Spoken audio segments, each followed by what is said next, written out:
Let them build. Exactly. All right.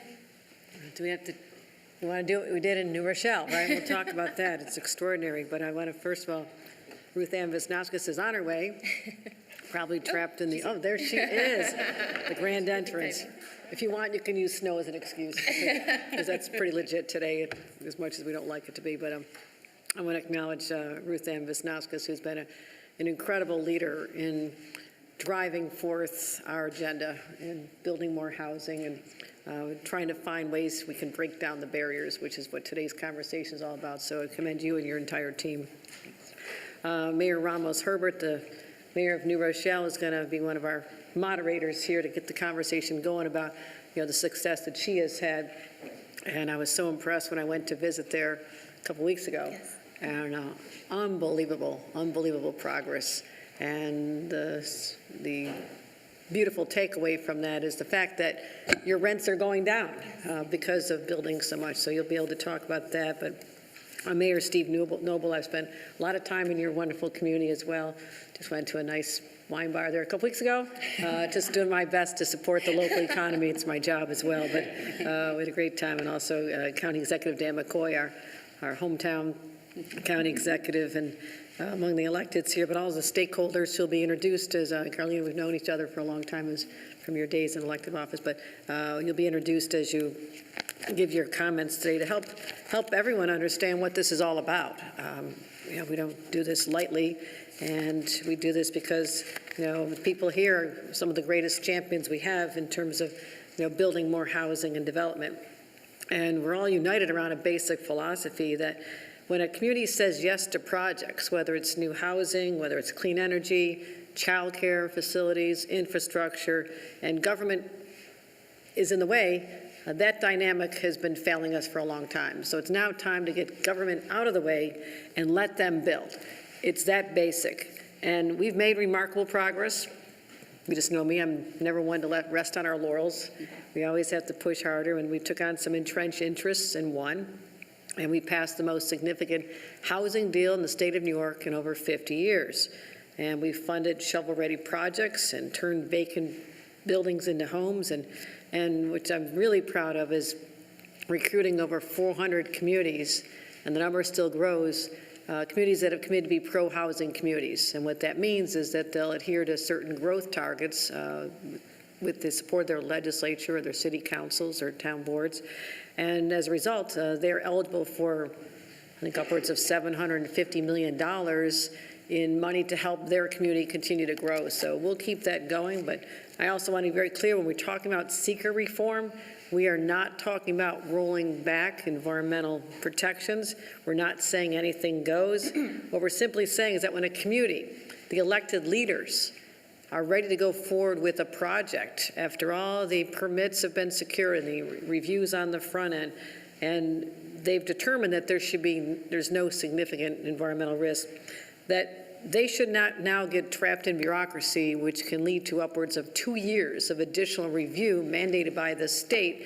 And sometimes developers would just say it's just not worth it, or people just decide, well, the NIMBYism, which is rather rampant in our state. I saw this even trying to stop a project behind City Hall near where I live in Buffalo. For decades, they were Ruth Ann, you know this issue, right? What were those projects called behind City Hall there? Oh gosh. The Marine. The near Marine Drive. Well, close to there. But they were decrepit. They were abandoned. They were just horrible. And we wanted to demolish them and put up beautiful new housing, which we ultimately achieved.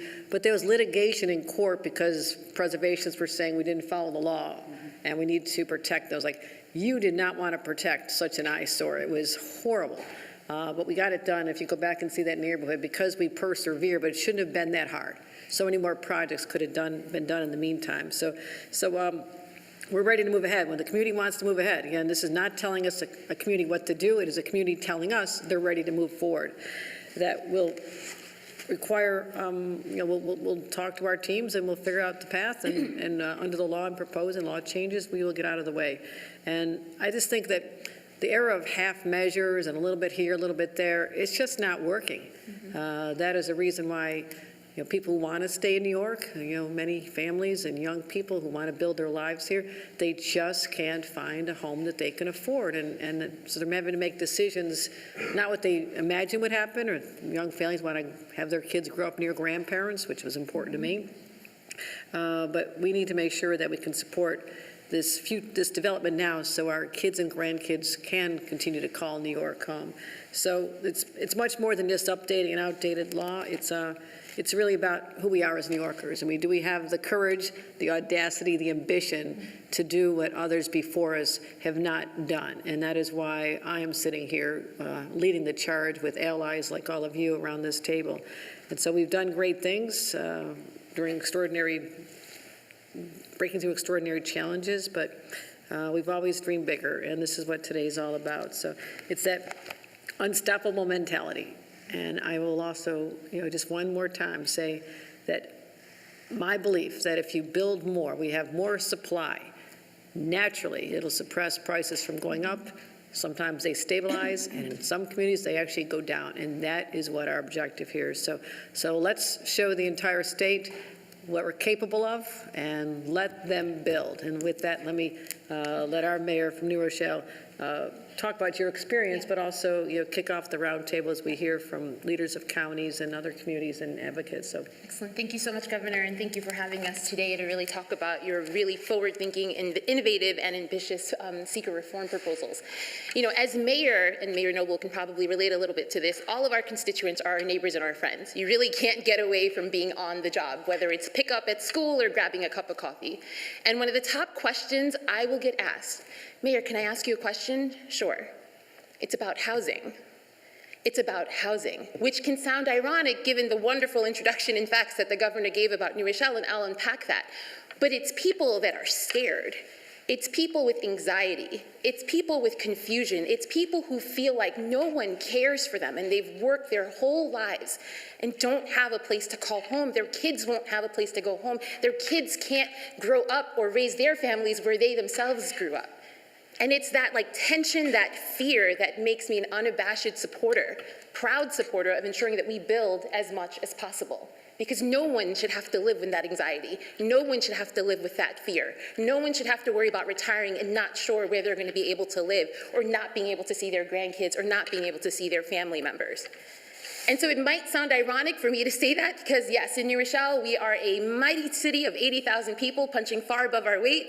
In the last 10 years, have approved 11,000 homes. I hate to say units because it sounds austere. It's homes. It's kitchen table moments. Let's talk about what we're talking about in real words. We have about 2/3 of them built or approved, and as the governor noted, last summer the Wall Street Journal showed that rents had gone down 2 to 5% while they went up in double digits in other parts of the state and nation. So it was a nice affirmation. But I wanted to dig into the numbers a little bit more to understand then what is this fear? What is this stress? What is it rooted in? So we have a mandatory 10% set aside for affordable units. We're trending closer to 20%. But every single time we open a lottery, let's just say 100 units, that list is in the thousands. In the thousands. For our market rate units, all of our buildings are 85 to 95% filled. Some are at 99% occupancy. So I wanted to dig a little more. Where are these people coming from? 1/4 of our downtown residents are coming from Westchester County. Maybe not something you would think. You would think maybe Westchester, everybody wants a single family house. They're finding a home in our new buildings. Another 1/4 come from New Rochelle proper and 30% from New York City. And the stats for me, Governor, tell me that as much as New Rochelle is doing, we can't do it alone. We can't do it alone. Everybody has to pitch in. Everybody has to build. Everybody has to give someone a home. And we got to get past the short-term sort of NIMBY, the concerns, and Mayor Noble and I were just talking about this, and think about 20 or 30 years, and what are we creating for our future? We're giving our future a home, our future a kitchen table. And so with the new residents, talking with them and understanding, another top 5 question, hey, Mayor, what about green space? Hey, Mayor, what about green space? I was just at a meeting yesterday. What about our infrastructure? How are we keeping up with this new building? And as a mom of two, I don't have to talk about childcare for any one of us who've had to deal with those struggles and costs. And so, Governor, I'm really thrilled that you're convening this. I'm really thrilled that you had the vision to think about how to make it easier to let those of us that want to build. And for the 11,000 units that New Rochelle has already approved, we're actually in the pipeline to authorize another 2,800 units, focusing on middle-tier housing, the townhouses, the smaller scale buildings. So the 100 units and under will actually benefit us as we continue to try to build in other parts of the city. So I'm grateful to be here this morning, grateful to serve under your leadership, grateful to be with such thought partners that represent so many different parts of the state, and looking forward to our conversation today. Thank you, thank you. So I think we have a lineup. We were prepped before for who's going to speak. We were asked to keep our comments to under 3 minutes if possible. If you kind of get closer to 2:45, I'm going to nudge you. I'm just preemptively telling you. Mr. Steve Aquario, please. Well, thank you, and it's a pleasure to be here, Governor. Thank you for convening this important roundtable to support Let Them Build. This is a proposal, an initiative that the counties of New York strongly support. Across all 57 counties, our local leaders are confronting the same reality. We have an urgent need for more housing, stronger infrastructure, and resilient communities. The current secret process is too often adds delay and unnecessary review without improving environmental outcomes. This is especially true for projects on previously disturbed sites where environmental risks are already well understood and heavily regulated. The counties of New York are ready to facilitate the creation of new housing of all types, particularly in our small cities, villages, and hamlets where infrastructure already exists. We want to see underused commercial corridors and former industrial properties converted into homes for working families, for seniors and young people who want to stay in their communities. When we can reuse these disturbed sites, we can reduce pressure to build on greenfields and farmland, which is a core environmental and land use priority for our members. We also know that smart growth requires more than housing alone. The counties of New York are eager to expand and connect public water and wastewater systems, build new child care centers and parks, and advance green public initiatives such as bike paths like the Onondaga County Loop around Onondaga Lake. Bike paths like that, pedestrian trails like Albany County's Helderberg-Hudson rail trails, and green infrastructure projects that manage stormwater and reduce flooding. These are exactly the kind of community investments that make our main streets vibrant and our communities attractive while advancing New York's climate and environmental goals. Our message from the county leaders to you, Governor, is simple. To the state legislature is simple. Let us build responsibly on the right sites with strong environmental protections. Let us build. Well said. Thank you. Steve, and I also say this. You mentioned it's previously disturbed sites. I think that's really important to remind everybody. We're not talking about using beautiful pastoral land. We're not talking about land that's green space, park. It has already been disrupted, like the main corner near where I lived when I was on the local town board in my community. You know, there's a giant Walmart that came, and all of a sudden, that year 60 Walmarts closed nationwide, and that was one of them. And so what do you do with the giant big box store, enormous parking lot, and it's left there, and it was left there a long time until we really tried to force some development there. But this could just make it a lot easier for that to be an attractive site to put housing on, or to just figure out new uses for it if they didn't have to worry about this. So I think it's going to help us, you know, just clean up the blight that we have in many of our communities as well, because it is otherwise costly to have a developer tear that down first and then build. But if we focus on shaving off a couple years of review, that's money back in their pockets and might make them more likely to do it. So that's what I'm hoping to see. And I really appreciate the support of all the counties. You've been a great spokesperson for county issues, something I spent a lot of years mired in. And we used to beat up on Albany all the time. And now I realize, like, hey, we should be their friends. And we have been friends. We are your friends. So. Our next speaker is Carolina Rivera. Hi, good morning, everyone. Commissioner, Governor Hochul, and my colleagues, thank you for all your work in keeping New York State as affordable as possible. I'm the president and CEO of the New York State Association for Affordable Housing. We are the developers, the lenders, the architects, the attorneys, the industry experts, preserving and creating 100% affordable housing. So safe to say we are eager and excited for seeker reform. Your proposal particularly is thoughtful and it's bold. It is something that balances responsible environmental review with the urgent need for affordable homes. I was a former New York City Council member. I did see how local politics can delay or even kill a development plan.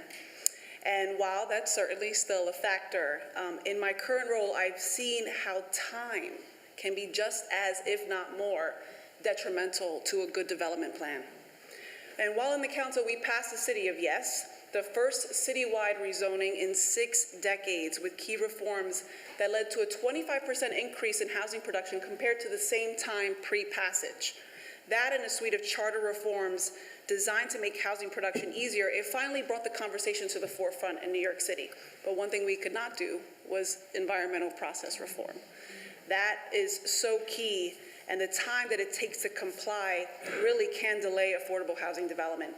And the advancement of affordable housing relies very much on a project's viability. That's something that is considered by investors and lenders. Many projects will not even get past underwriting, that's lender due diligence, simply because the projected environmental review costs are estimated to be too high. So these projects can be killed even before you really get even halfway.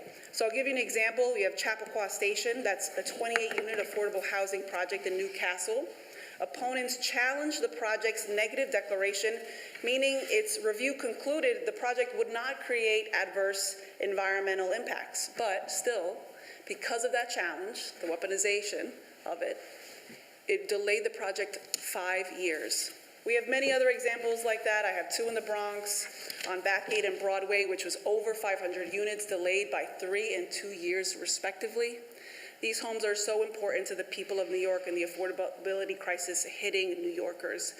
So we know housing is really probably the first big check that families write. The second one is childcare. Many of us know that. So your broad agenda that's really inclusive and again, very, very thoughtful will help accelerate the construction of essential services and the homes that we desperately need. Thank you. Mr. McCoy. Thank you, Mayor. And Governor, first and foremost, I want to say thank you for your steady leadership and always being there for us. And you know, I thought Albany County was getting spoiled when we got the $400 million, the $4 billion you invested in the capital region. And I go, I can't say that to her, but she does it across the whole state in balancing it out, which is hard. And when you look at seekers, what you've talked about before, the state was involved. We were doing the housing in Bethlehem, Hudson on the 9. And that project should have been done 2.5 years ago. It got delayed. I believe, don't hold me to this, my math number, I don't want to get in trouble. I believe it ended up being an extra $8 million because of that process. And as we know, it's hard enough to build your way out of this. And if you think you're going to build and you got delay, and on top of this, let's just say a president making sure tariffs are very high on us, construction costs are going up, and you know when you're dealing with somebody, whether it's housing or commercial, the environment changes after 8 months or 9 months, and if it takes them that long, they're not going to do it. And you know, the fact that when we're talking about childcare, infrastructure, we're talking about water, quality of life, rail trails, which Steve said, it's common sense. We're not saying, hey, we want to rush and skip over it, but like my colleagues here have said, we know where the issues are. We've identified them, and we're not saying we want to just get around it. We just want to cut the red tape and make these projects go quicker and show that we can do this and we can give people housing. Because like you said, Governor, not everyone wants to live in a house. Some people just want to live in an apartment, but they want to live in an apartment that they can afford, knowing that month to month they're not going to say, do I pay the heat bill?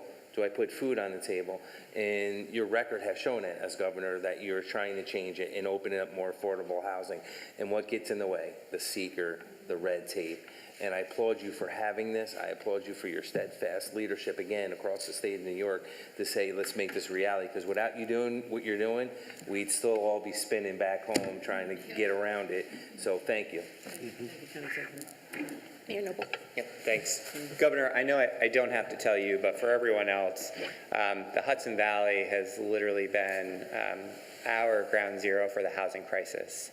You know, we have been, since the pandemic, our home value and home prices have doubled. Our rents for the average apartment have doubled. in less than 6 years. And unfortunately, no one can keep pace with that, especially with all of the other rising costs that our families are having. And so we have literally tried to use every tool in the toolbox. And thankfully, the last time I was able to sit in this room was when we were one of the first pro-housing communities. And Kingston has taken that to heart. We have changed our zoning code. We've created inclusive zoning so that everyone is required to build affordable. But we also need to be able to make sure that when we are building, we're building mixed units, mixed income, mixed use. We want to be able to have community centers that are walkable, that are bikeable, that have access to green space.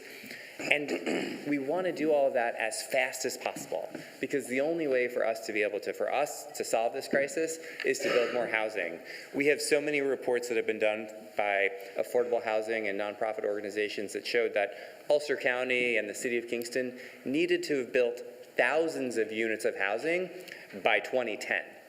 We didn't build any of those units. And so now we are having to catch up. And we made a goal that by 2030, Kingston is going to approve our small little city of only 23,000 people, only 3 square miles. We're going to get 1,000 units of housing approved. But we can't do it if Seeker continues to delay these projects. They're all connected to water and sewer. They're all walkable to mass transit. They're all in our downtowns and in our neighborhoods already. We should be building in our vibrant downtowns. And Seeker, though, is adding months upon months upon months of unnecessary review because, to be honest, our planning board does a better job than Seeker forms do when you're just checking those boxes. We have the applicants in front of us asking all of the right questions, demanding that projects get amended and changed to really be able to fit into our neighborhood. Unfortunately, those arbitrary timelines that Seeker sets, they're not working for us. And so this proposal is really going to let us speed up these developments. And one of your Mid-Hudson Momentum Fund grants went to a program called the Barrel Factory. And they had an extra 4+ months of Seeker that they had to go through. They're 4 months away from opening right now. They would be open today with 100 new units, 100 new families, if this was enacted. So we're really hopeful that this gets done as soon as possible. And I just want to thank you for your support. Thank you. I appreciate what you've done for that incredible city. It's really heartwarming to see how people, with leaders like yourself, we've been working together a long time, have really made a difference. And coming out of local government, that means a lot to me. Well done. Nicole. Yes. Thank you so much, Governor, for having me here today. My name is Nicole Justice Green. I'm the president and CEO of the North Country Rural Development Coalition. I represent 5 counties in the North Country, as well as operate 2 land banks, the Washington and Essex County Land Bank. But before that, I'm a mother of 5, and 6 years ago, I moved here to New York State to follow my husband's job at Fort Ticonderoga. And that's what brought us here. We didn't inherit property. We didn't come from generational housing. And like so many others, we're trying to build a life in the place we love in the North Country. And that's what we've experienced along with the 247,000 residents that I serve through my nonprofit across 5 counties is this. The affordability crisis that New York State is experiencing is multiplied in the North Country and within the Adirondack Park.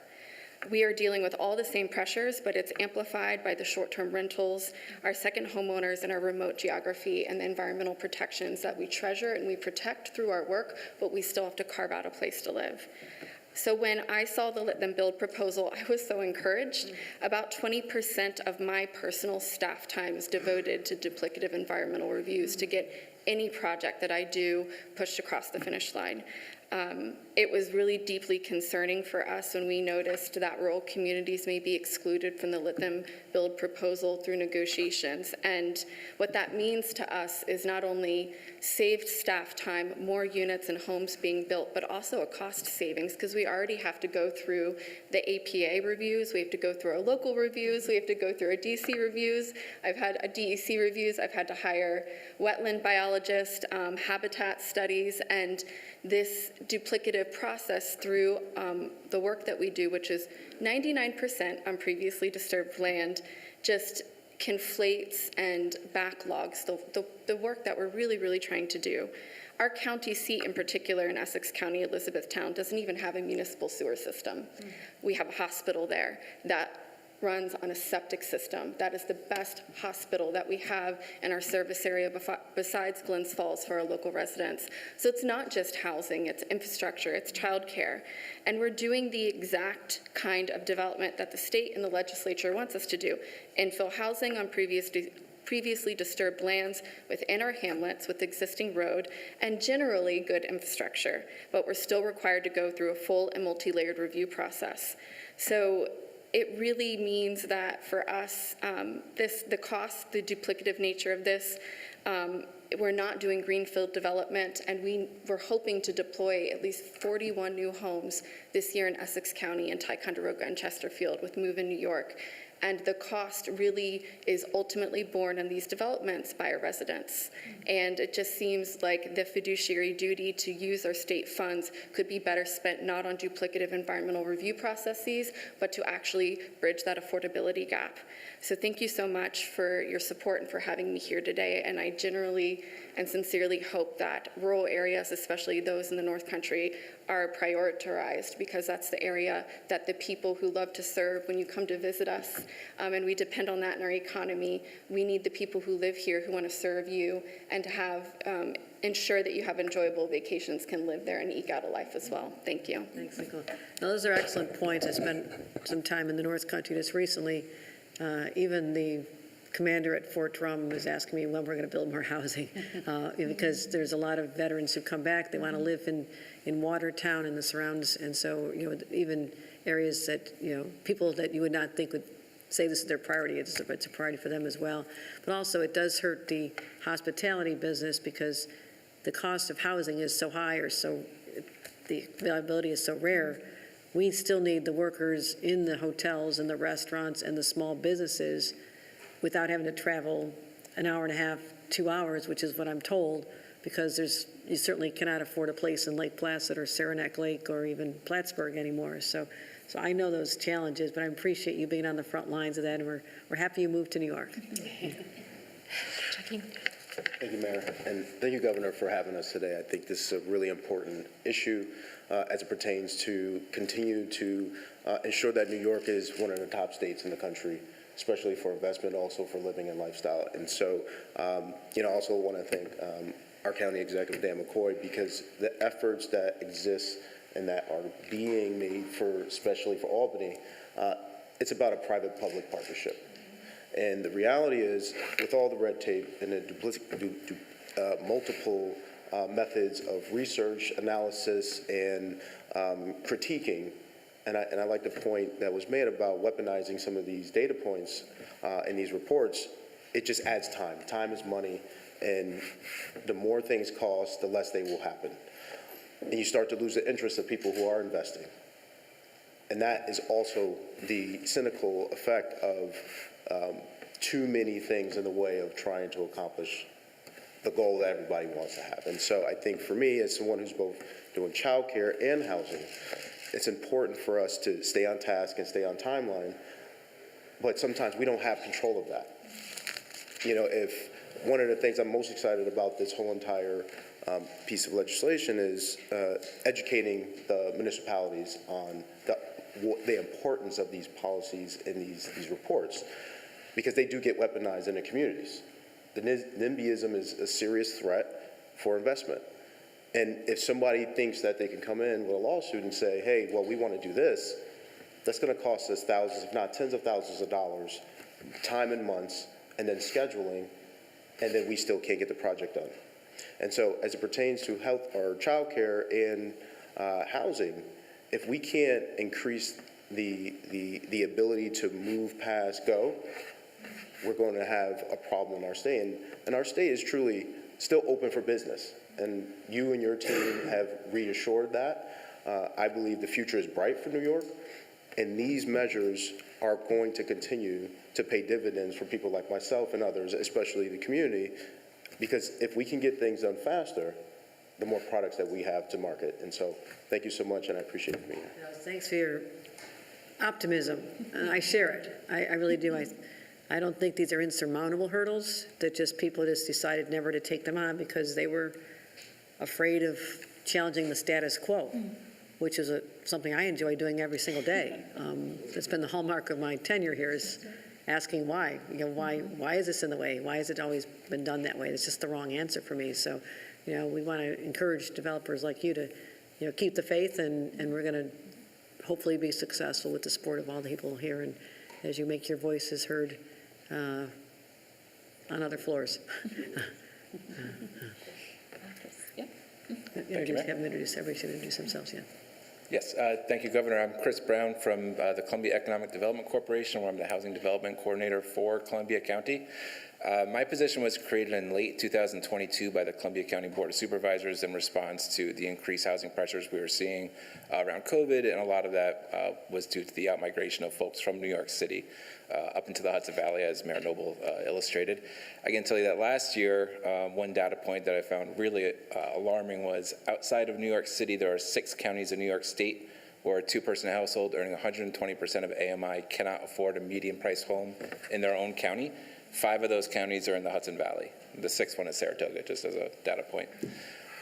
When I first got there, there was not a lot of housing infrastructure throughout Columbia County. So the first thing that we did was we started to try to build up our organizational capacity. There was a recommendation made that we would create a countywide nonprofit. We created the Columbia County Land Bank. I know that there are a few current and former land bankers in the audience and at the table today. So that was one goal that we checked off. We are now using the land bank as a hub for a variety of programs to address the housing issues. The biggest piece, I think, and I won't bury the lead here since you mentioned the pro-housing communities earlier, Columbia County is, as far as I know, the first and still so far only county in New York State to have all of its component municipalities certified as a pro-housing community. So we are doing our best to create the situation and sort of start the groundwork for development to occur. But very often we run into many of the same issues that you're trying to address to the Let Them Build agenda. I look at these posters and I see these 5 topics. We're doing pretty well in clean water and parks and trails. Infrastructure, housing, and childcare, we are very challenged on. And that's clearly not just my county. I feel like I'm really summarizing things that other people have said as we've gone around the table. It's certainly an issue that a lot of smart, intelligent, and passionate people are committed themselves to. Some in this room, many back at home in our offices. And I think once this gets through, and I believe that this will get through, that'll just be one more barrier that we've knocked down to address all of our housing issues throughout the entire state, not just within our own counties. Thank you. Well, you've given me more data to work with, more arguments to use. I encourage you to use the arguments as well. I believe this is something that can be achieved this year. I really do. There's just no reason to wait. This has not been top of mind for many as we go through this process, but it is top of mind for me because I believe that this is going to unlock the growth and the development and the ability for people to finally have the dignity of a roof over their heads and a home in a place they love. And there should be nothing in our way. Nothing should be in our way to stop this. And so your voices all matter in your respective worlds. I need them amplified some more. I believe there'll be many legislators who are like-minded, who understand what we're doing here, but just sometimes it just takes a step of changing a law and explaining why. I think this is a good explanation of why we need the law change. You all brought different perspectives, which are important. And I believe that I feel optimistic that the legislature will agree and we'll be able to get this resolved. And so you can all do the great work you're doing, without this barrier that's been in place since, many decades, since 1975. So thank you all for coming. I think, Kara, what's the plan then? So just give us 1 second. We're going to get set up and we'll take some questions from the press. Okay, sure it's not here? You want to just do that? Just do on topic from here? You want to do it from here? Yeah, I think so. Okay. All right. We're going to take some on-topic questions while the whole group is sitting here. Yeah. You can ask everybody anything you want. In fact, I encourage you to ask them more questions than me. You'll get me later. Okay, so your question, Governor. This is a question for the governor. Sorry. The Senate has some version of this in their one House budget proposal. The Senate took out, they take many things out on account of policy. They don't think policy should go through. So I guess my question to you is, why should policy be including this? I mean, why is that the right structure other than, this is just the way it's been done for a while? What's the answer? No, because it's an opportunity for us to have everybody focused, and many of these policies do have costs associated with them, and they belong in the budget, or they may be more tangentially, but this is an opportunity for us to really focus on the needs of New Yorkers. And I've been laser focused on affordability. This is part of an affordability agenda. You know, you saw what happened in New Rochelle. I can make, with building more houses to the scale that they have, in a few years we get this done without this seeker in the way. That puts more money back in those pockets and allows them to get the home that they've dreamed of. And so I think it all ties together as we're focusing this time of the year, laser focused on what's best for New Yorkers. Governor, is this something that you would consider adding manufacturing facilities to business facilities to be eligible for a seeker exemption? Now, I want to get this done first. I'm always open to different perspectives, angles, opportunities, but again, this is a major change. This is a law that's been in place that everyone just assumed is always going to be there. And so this is the year I want to focus on this perhaps more narrow opportunity, but housing is so big. Unlocking housing is a huge difference. Child care helps us overcome our challenge, our barrier, which is we want to have universal child care. We need more spaces for it, right? So if I can allow for barriers to come down and the time lag that's right now taking too much time, if I can remove that, I can get more child care built as well. So I'll be open to other ideas later, but let's just get this one over the finish line. Governor, on the other side of this, you have environmental groups who are concerned that this is actually too broad and doesn't focus specifically on affordable housing and ensuring that it's affordable only or focused solely on affordable housing. Would you be comfortable narrowing it to be more focused on that priority? No, and again, the response back is we're talking about previously disturbed land. If you're taking something that had been a parking lot or a big box store or an abandoned mall or an abandoned factory, I don't see how anybody can disagree that the higher and better use of that is for people to have a home there. So I would say that people really, if they look at it seriously about what we're trying to achieve here, and again, this has all been approved by local government. This is not us bigfooting and saying you have to do this. This is projects that are already approved by local government. But I think the issue is we need all levels of housing. We need the whole array of housing, and not to just get stymied with just one area. Every community has different needs, and I want to make sure that there's just more housing overall in the state. So I don't think we should be limited on that front. Governor, Please. I just would want to add, I'm probably the only one sitting around the table with an environmental science degree before I became mayor for 11 years. And I think one of the first things that we're taught is that we should be building not on green fields, but in areas where you have this municipal infrastructure. And so, I've got a coalition of over 17 mayors from the Hudson Valley, many who share my passion for environmental protection, to sign a letter urging the legislature to pass this bill. And the reason we did that, and the reason why folks care so much, is that we recognize that our local planning boards are the best suited to be able to make these environmental decisions, and that, we are using this and can use this to actually clean up many brownfields and Superfund sites that are in our communities that, and if we can get those cleaned up faster, because we're only talking about brownfields and areas that have been previously disturbed. And so I just think that's a really important part that, I've been trying to express to all of my environmental colleagues is that, whether something is unlisted or a type 2 action, that's really what we're talking about here. And these unlisted actions are not projects that would have a significant impact on the environment. We're not touching the type 1 actions. And so I just think that that's really important to, and I'm sorry, Governor. No, that's helpful. Yeah. That's helpful. Yeah. I spent 14 years going to every single planning board meeting in my town, and they are tough on development. Yes. They are hard. They ask questions. I remember, I had meetings till 2 a.m. Yeah. when they're forcing developers to go through a lot of hoops. So I saw that, and I feel very satisfied and comfortable about the local control of this without the state then saying, okay, that's fine, but now we're going to make you do this just because we can.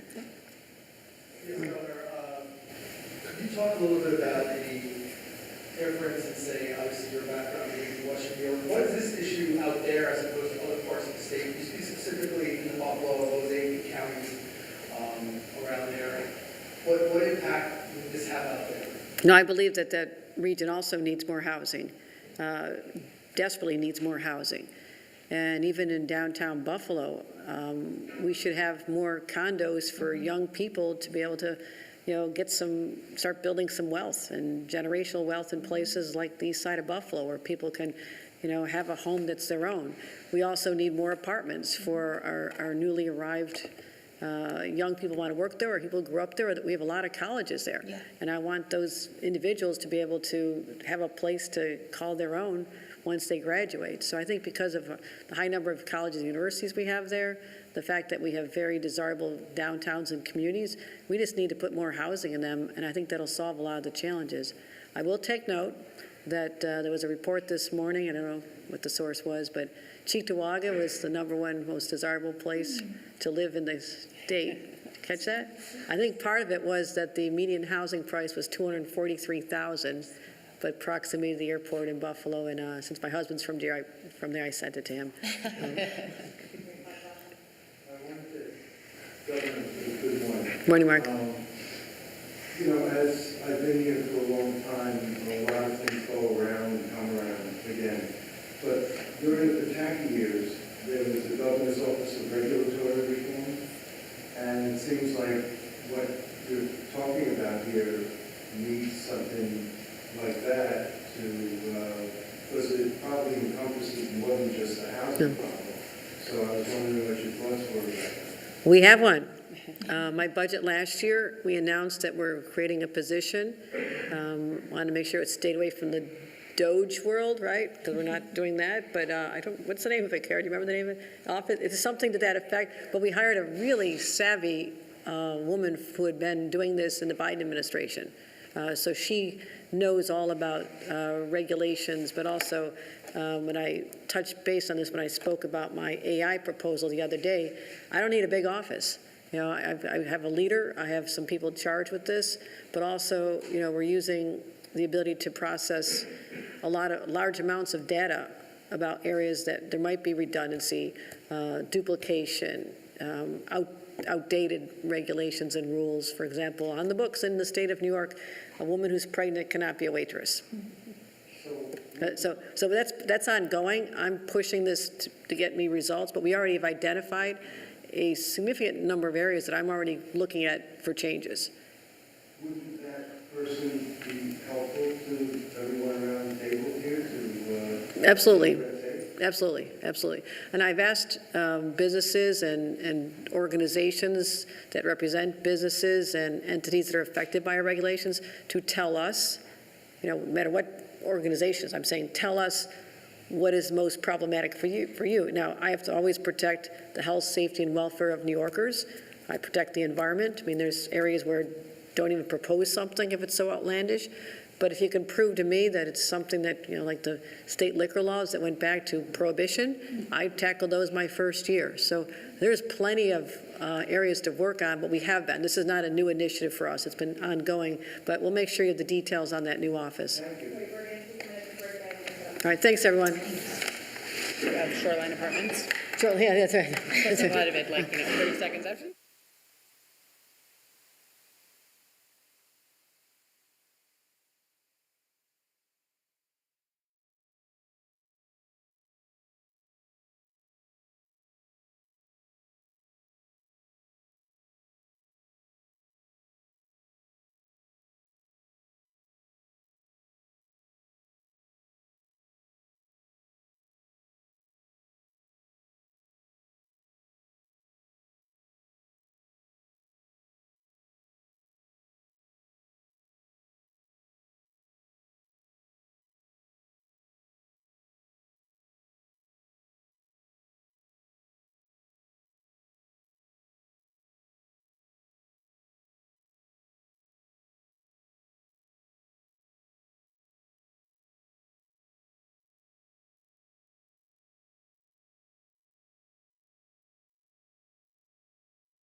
Check 1, check 2.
let me start with this. I want to acknowledge the tragic accident at LaGuardia Airport late last night, a collision with an Air Canada jet and a Port Authority fire truck. First of all, my heart goes out to the families of the two pilots, Canadian pilots. Certainly a very tragic outcome. And also the dozens of individuals who are injured, some seriously, some have already been discharged from the hospital. I've been fully briefed on the incident and the investigation, spoke with a number of people, including Catherine Garcia, the relatively new executive director of the Port Authority, who's been doing all the media briefings. And those of you who know Albany know Catherine Garcia is the best of the best, and so I have confidence in her helping work with the investigations out of the federal government. We're working in close contact with them. I've left a message for Secretary Duffy that we're willing to be of assistance in any way possible. I know he's scheduled to be there. And certainly we're hoping to be able to get air traffic back on schedule starting at 2 p.m. this afternoon. So I just wanted to put that out there, and happy to talk about the conversation we had today with leaders who are champions, fellow champions, to make sure we can get changes in our seeker laws. Before I get to that, though, I have to make some mention of a very positive story which came out of March Madness. St. John's on its way to play Duke on Friday at 7:10. Let's cheer them on, and what a great victory they had over Kansas, 67-65, and they're a darling of a team. So great, lot of excitement around basketball here in the state of New York. Off topics. Yes. Morning, Governor. Good morning. On your climate proposal, there seems to be a degree more tolerance for the part having to do with dates than dealing with the methodology. What's your response to that, and what would it do to your proposal if you only dealt with the dates and not the methodology? No, again, this goes into the category of negotiating in public, because these are the conversations we're having. You know, we're talking about approaching this with a serious vision toward how we can achieve the goals in a way that is actually doable and will not break the backs of New Yorkers. And I believe it's all possible. I think this is viewed by some as an intractable challenge. I don't view it that way. I believe there's a path where we can get together, working with the legislature, do what we need to do with the goals I've set forth. Hey, Governor. So we're about a week until the budget deadline. I had asked you last year what the top issues were for you about this time last year. Where do you see the top issues in the budget where you're furthest apart from the legislature going into next week? No, they agree with me on everything. I forgot I can't have a sense of humor with the press, because it doesn't work out so well for me. But until LCA night on May 19th. You know the issues that I've framed. You've seen the issues that I've put a special emphasis on, seeker reform, changes in the car insurance, you know, dealing with the fraud issue, dealing with the liability issues, just trying to find ways to have more affordability. I think it's important we also focus on protecting individuals who are worshiping and should be able to do that free without harassment. So I think it's important we get that 25-foot barrier. We'll also find a path to help the city, our cities. I've been very supportive of the cities. So I think those are some of the top line issues. We also want to deal with immigration, but you know, either outside or within the budget. You know, that's something we're taking very seriously, is, you know, recognizing that we still have ICE, which is out of control, and I support what our leaders in Washington, Democratic leaders, are trying to do, which is find some guardrails for them, especially if they're going to be let loose in our airports.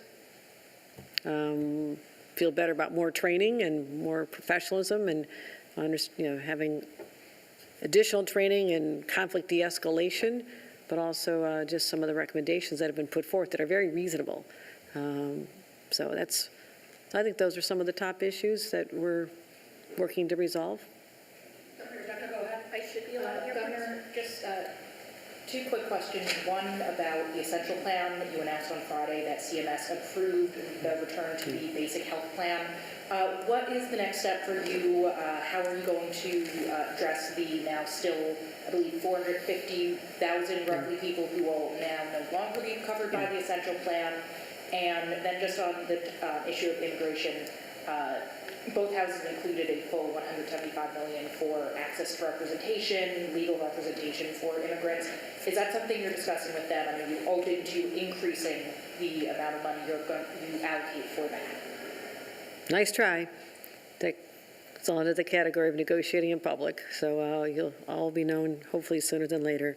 But with respect to the essential plan, this is why I traveled to Washington on Friday, was to sit down and meet Dr. Oz and his team at CMS in person to plead the case of New York that we needed a path for ensuring that there were 1.3 million New Yorkers who would not lose their health care.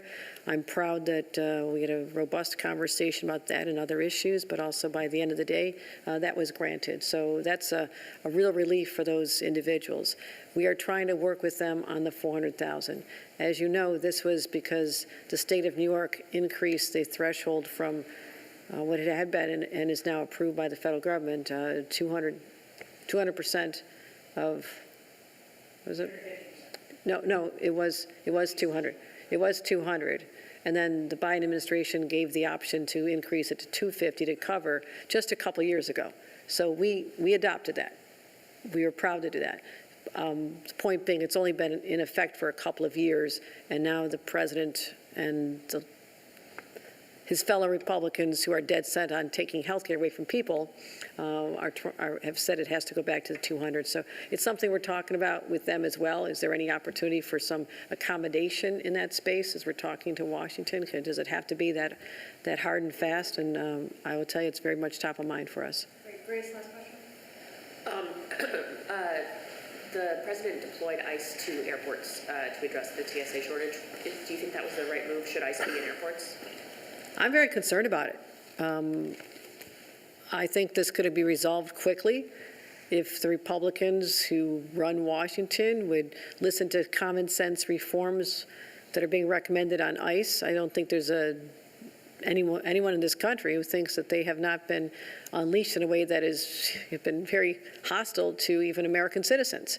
That has to stop. And what has been proposed to break the logjam is for them. I believe that the Republicans should just accept what is being proposed that are common sense. Now, that being said, I understand that they think that ICE is going to calm down. I've already spoken to leaders say over our airports.